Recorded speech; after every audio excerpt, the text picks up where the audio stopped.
ओम शांति। अव्यक्त मुरली रिवाइज 10-1-77। मुरली का सार है, जैसा लक्ष्य वैसा लक्षण।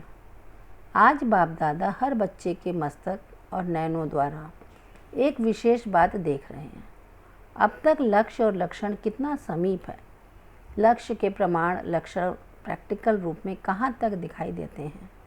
लक्ष्य सबका बहुत ऊंचा है, लेकिन लक्षण धारण करने में 3 प्रकार के पुरुषार्थी हैं।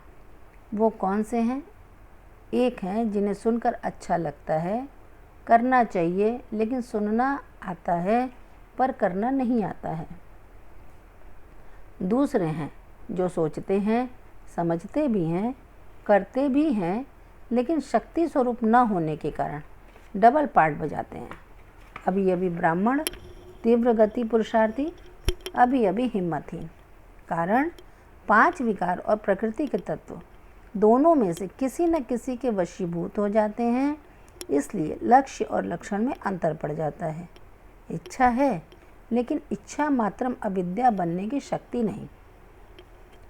इस कारण अपने लक्ष्य की इच्छा तक पहुंच नहीं पाते हैं। तीसरे हैं जो सुनना, सोचना और करना तीनों को समान करते हुए चलते हैं। ऐसी आत्माओं का लक्ष्य और लक्षण 99% समान दिखाई पड़ता है। ऐसे 3 प्रकार के पुरुषार्थी देख रहे हैं। वर्तमान समय हर एक ब्राह्मण आत्मा के संकल्प और बोल को लक्ष्य की कसौटी पर चेक करना चाहिए कि लक्ष्य के प्रमाण संकल्प और बोल हैं। लक्ष्य है फरिश्ता सो देवता। जैसे लौकिक परिवार और ऑक्यूपेशन पेशा के प्रमाण अपना संकल्प, बोल और कर्म चेक करते हैं, वैसे ब्राह्मण आत्माएं अपने ऊंच से ऊंच परिवार और ऑक्यूपेशन को सामने रखते हुए चलते हैं। वर्तमान मर्जीवा ब्राह्मणजन नेचुरल यानी स्वतः स्मृति में रहता है। वह पास्ट शूद्रपन के लक्षण नेचुरल रूप में पार्ट में आ जाते हैं। जैसा जन्म होता है वैसे कर्म होते हैं। श्रेष्ठ जन्म के कर्म भी स्वतः ही श्रेष्ठ होने चाहिए। अगर मेहनत लगती है तो ब्राह्मण जन्म की स्मृति कम है। वास्तव में श्रेष्ठ कर्म व श्रेष्ठ लक्ष्य श्रेष्ठ जन्म का बर्थ राइट, जन्म सिद्ध अधिकार है। जैसे लौकिक जन्म में स्थूल संपत्ति बर्थ राइट होती है, वैसे ब्राह्मण जन्म की दिव्य गुण रूपी संपत्ति ईश्वरी सुख शक्ति बर्थ राइट है। बर्थ राइट का नशा नेचुरल रूप में रहता ही है। मेहनत करने की आवश्यकता ही नहीं। अगर मेहनत करनी पड़ती है तो अवश्य संबंध और कनेक्शन में कोई कमी है। अपने आप से पूछो, बर्थ राइट का नशा रहता है? इस नशे में रहने से ही लक्ष्य और लक्षण समान हो जाएगा। इसके लिए सहज युक्ति जिससे मेहनत से मुक्ति मिल जाए वो कौन सी है? स्वयं को जो हूँ, जैसा हूँ, जिस श्रेष्ठ बाप और परिवार का हूँ वैसा जानते हो, लेकिन हर समय मानते नहीं हो। अपनी तकदीर की तस्वीर नहीं देखते हो। अगर सदैव अपने तकदीर की तस्वीर को देखते रहो तो जैसे साकार शरीर को देखते हुए नेचुरल देह की स्मृति स्वरूप रहते हो, वैसे ही नेचुरल तकदीर की तस्वीर की स्मृति में रहेंगे। चलते फिरते वह बाबा और वह मेरी तकदीर की तस्वीर, यह अजपाजा अर्थात मन से यह आवाज़ निकलती रहे। जो भक्त लोग अनहद आवाज़ सुनने का प्रयत्न करते हैं, यह आपकी ही स्थिति का गायन भक्ति में चलता रहता है। अपने कल्प पहले की खुशी में सदा नाचने का चित्र, जिसको रास लीला का चित्र कहते हैं, हर गोपी व गोप सदा गोपी वल्लभ के साथ रास करते हुए दिखाते हैं। यह खुशी में नाचने का यादगार चित्र है। आपके प्रैक्टिकल चरित्र का चित्र बना है। ऐसा प्रैक्टिकल चरित्रवान चित्र सदा देखने में आता है। ऐसे अनुभव करते हो कि ये मेरा ही चित्र है। इसको कहा जाता है तकदीर की तस्वीर। रोज़ अपनी तकदीर की तस्वीर को देखते हुए हर कर्म करेंगे तो मेहनत से मुक्त हो बर्थ राइट की खुशी का अनुभव करेंगे। अब मेहनत करने का समय नहीं रहा। अब तो यह स्मृति स्वरूप बनो। जो जानना था वो जान लिया, पाना था वो पा लिया, ऐसा अनुभव करते हो। बाप दादा तो हर एक के तकदीर की तस्वीर देख हर्षित होते हैं। ऐसे ही तत्त्वम बाप दादा को विशेष आश्चर्य एक बात का लगता है।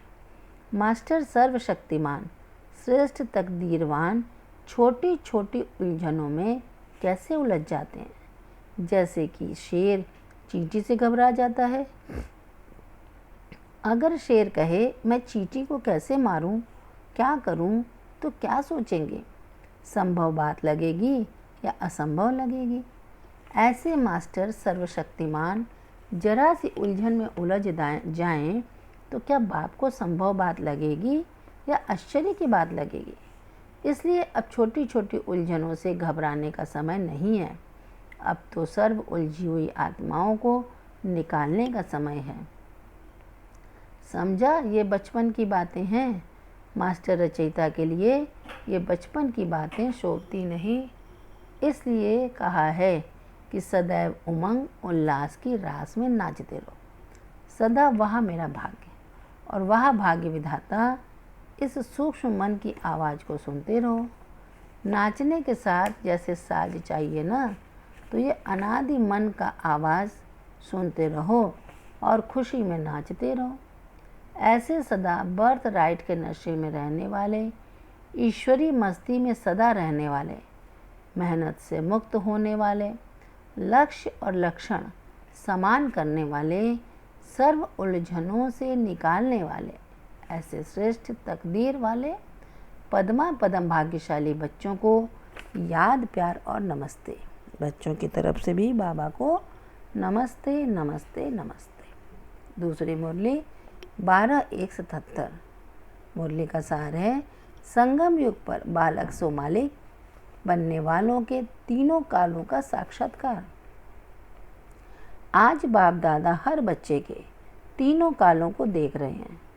पास्ट में आदिकाल के भक्त हैं या मध्यकाल के? क्या भक्ति काल समाप्त हो गया है? भक्ति का फल ज्ञान सागर और ज्ञान की प्राप्ति प्राप्त करते हुए ज्ञानी तो आत्मा बने हैं या बन रहे हैं।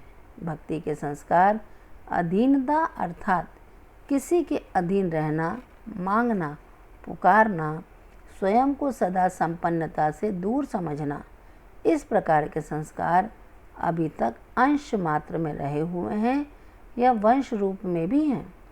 वर्तमान समय बाप समान गुण, कर्तव्य और सेवा में कहाँ तक संपन्न बने हैं। वर्तमान के आधार से भविष्य प्रारब्ध कितनी श्रेष्ठ बना रहे हैं। ऐसे हरेक के तीनों कालों को देखते हुए, बालक सो मालिक बनने वालों को देखते हुए गुण भी गाते हैं, लेकिन साथ साथ कहीं कहीं आश्चर्य भी लगता है। अपने आप से पूछो और अपने आप को देखो कि अभी तक भक्तपन के संस्कार अंश रूप में भी रह तो नहीं गए हैं। अगर अंश मात्र भी किसी स्वभाव संस्कार के अधीन हैं, नाम मान शान के मंगता यानी मांगने वाले हैं, क्या और कैसे के क्वेश्चन यानी प्रश्न में चिल्लाने वाले, पुकारने वाले, भक्त समान अंदर एक बाहर दूसरा, ऐसे धोखा देने के बगुले भक्त के संस्कार हैं, तो जहाँ भक्ति का अंश है वहाँ ज्ञानी तो आत्मा हो नहीं सकती, क्योंकि भक्ति है रात और ज्ञान है दिन। रात और दिन इकट्ठे नहीं हो सकते। ज्ञानी तो आत्मा सदा भक्ति के फल स्वरूप ज्ञान सागर और ज्ञान में समाया हुआ रहता है। इच्छा मात्रम अविद्या सर्व प्राप्ति स्वरूप होता है। ऐसे ज्ञानी तो आत्मा का चित्त अपनी बुद्धि द्वारा खींच सकते हो। जैसे आपके भविष्य श्री कृष्ण के चित्र को जन्म से ही ताजदारी दिखाते हैं, मुख में गोल्डन स्पून अर्थात जन्मते ही सर्व प्राप्ति स्वरूप दिखाते हैं। हेल्थ, वेल्थ, हैप्पीनेस सब में संपन्न स्वरूप है। प्रकृति भी दासी है। ये बातें जो भविष्य में प्राप्त होने वाली हैं उसका अनुभव अब संगम युग में भी होना है या सिर्फ भविष्य का ही गायन है? संस्कार यहाँ से ले जाने हैं या वहाँ बनने हैं? त्रिकालदर्शी की स्टेज अभी है या भविष्य में? सन्मुख बाप और वर्षे की प्राप्ति अभी है अथवा भविष्य में? श्रेष्ठ स्टेज अब है या भविष्य में? अभी श्रेष्ठ है ना। संगम युग के ही अंतिम संपूर्ण स्टेज का चित्र भविष्य चित्र में दिखाते हैं। भविष्य के साथ पहले सर्व प्राप्ति का अनुभव संगम युगी ब्राह्मणों का है। अंतिम स्टेज पर ताज तख्त तिलकधारी सर्व अधिकारी मूर्त बनते हो, माया जीत प्रकृति जीत बनते हो। सदा साक्षीपन के तख्त नशीन, बाप दादा के दिल तख्त नशीन, विश्व कल्याणकारी के जिम्मेवारी के ताजधारी, आत्म स्वरूप की स्मृति के तिलकधारी, बाप द्वारा मिली हुई अलौकिक संपत्ति, ज्ञान, गुण और शक्तियाँ, इस संपत्ति में संपन्न होते हो। सिंगल ताज भी नहीं, डबल ताजधारी होते हो। जैसे डबल तख्त दिल तख्त और साक्षीपन की स्टेज का तख्त है, वैसे जिम्मेवारी अर्थात सेवा का ताज और साथ साथ संपूर्ण प्योरिटी लाइट का क्राउन भी होता है। तो डबल ताज, डबल तख्त और सर्व प्राप्ति संपन्न स्वरूप गोल्डन स्पून तो क्या, लेकिन हीरे तुल्य बन जाते हो। हीरे के आगे तो सोना कुछ भी नहीं, जीवन ही हीरा बन जाता है। ज्ञान के गहने गुणों के गहनों से सजे सजाए बनते हो। भविष्य का श्रृंगार इस संगम युगी श्रृंगार के आगे कोई बड़ी बात नहीं लगेगी। वहाँ तो दासियाँ श्रृंगारेंगी और यहाँ स्वयं ज्ञानदाता बाप श्रृंगारता है। वहाँ सोने व हीरे के झूले में झूलेंगे, यहाँ बाप दादा की गोदी में झूलते हो। अतीन्द्रिय सुख के झूले में झूलते हो। तो श्रेष्ठ चित्र कौन सा हुआ, वर्तमान का या भविष्य का? सदैव अपने ऐसे श्रेष्ठ चित्र को सामने रखो। इसको कहा जाता है ज्ञानी तू आत्मा का चित्र। तो बाप दादा सबके तीनों कालों को देख रहे हैं कि हर एक का प्रैक्टिकल चित्र कहाँ तक तैयार हुआ है। सबका चित्र तैयार हुआ है। जब चित्र तैयार हो जाता है तब दर्शन करने वालों के लिए खोला जाता है। ऐसे चैतन्य चित्र तैयार हो जो समय का पर्दा खुले। दर्शन सदैव संपूर्ण मूर्ति का किया जाता है, खंडित मूर्ति का नहीं होता। किसी भी प्रकार की कमी अर्थात खंडित मूर्ति दर्शन कराने योग्य बने हो। स्वयं का सोचते हो या समय का सोचते हो? स्वयं के पीछे समय तो परछाई है, स्वयं को भी भूल जाते हो। इसलिए मास्टर त्रिकालदर्शी बन अपने तीनों कालों को जानते हुए स्वयं को संपन्न मूर्त अर्थात दर्शनी मूर्ति बनाओ। समझा? समय की गिनती नहीं करो, बाप के गुणों व स्वयं के गुणों की गिनती करो। स्मृति दिवस तो मनाते रहते हो, लेकिन अब स्मृति स्वरूप दिवस मनाओ। इसी स्मृति दिवस का यादगार शांति स्तंभ, पवित्रता स्तंभ, शक्ति स्तंभ बनाया है। वैसे ही स्वयं को सब बातों का स्तंभ बनाओ जो कोई हिला ना सके। बाप के स्नेह के सिर्फ गीत नहीं गाओ, लेकिन स्वयं बाप समान अव्यक्त स्थिति स्वरूप बनो जो सब आपके गीत गाएं। गीत भले गाओ, लेकिन जिसके गीत गाते हो वो स्वयं आपके गीत गाए, ऐसे अपने को बनाओ। इस स्मृति दिवस पर बाप स्नेह का प्रैक्टिकल रूप देखना चाहते हैं। स्नेह की निशानी है कुर्बानी। जो बाप बच्चों से कुर्बानी चाहते हैं वह सब जानते भी हो। प्रैक्टिकल स्वरूप स्वयं की कमजोरियों की कुर्बानी। इस कुर्बानी के मन से गीत गाओ कि बाप के स्नेह में कुर्बान किया। स्नेह के पीछे कुर्बान करने में कोई मुश्किल व असंभव बात भी संभव और सहज अनुभव होती है। अब का स्मृति दिवस समर्थी दिवस के रूप में मनाओ। स्मृति स्वरूप, समर्थ स्वरूप। समझा? बाप उस दिन विशेष देखेंगे कि किस किस ने कौन कौन सी कुर्बानी और किस % और किस रूप में चढ़ाई है। मजबूरी से या मोहब्बत से। नियम प्रमाण नहीं करना, नियम है इसलिए करना है, ऐसे मजबूरी से नहीं करना। दिल के स्नेह का ही स्वीकार होता है, अगर स्वीकार नहीं हुआ तो बेकार हुआ। इसलिए सुनाया कि बगुला भगत नहीं बनना, स्वयं को धोखा नहीं देना। सत्य बाप के पास सत्य ही स्वीकार होता है, बाकी सब पाप के खाते में जमा होता है, न कि बाप के खाते में।